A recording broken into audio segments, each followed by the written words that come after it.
ব্যাপী আমাদের বাংলাদেশে মৃত্যুদণ্ড করতে হবে।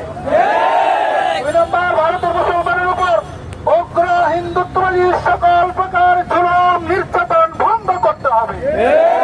3 নম্বর, অন্তর্বর্তীকারী সরকার প্রধান ভারতের সরকার মোদীর প্রতি নিন্দা জ্ঞাপন করতে হবে। 4 নম্বর, বাংলাদেশে যারা সাতেমে রাসূল আছে তাদের সর্বোচ্চ শাস্তি মৃত্যুদণ্ড শুধু নয় বরং কার্যকর ভূমিকা পালন করতে হবে। 5 নম্বর, ভারতের সাথে যদি ভারত আমাদের দাবি মেনে না নেয়, যদি ভারত তাদের সেই কটুক্তকারীর সর্বোচ্চ শাস্তি না দেয়, তাহলে বাংলাদেশের পক্ষ থেকে ভারতের সব ধরনের পণ্য বয়কট করার ঘোষণা আমরা দেব ইনশাআল্লাহ। সংগ্রামী তাওহীদ জনতা, আমরা অপেক্ষা করব আগামী সপ্তাহ পর্যন্ত। যদি আগামী সপ্তাহের মধ্যে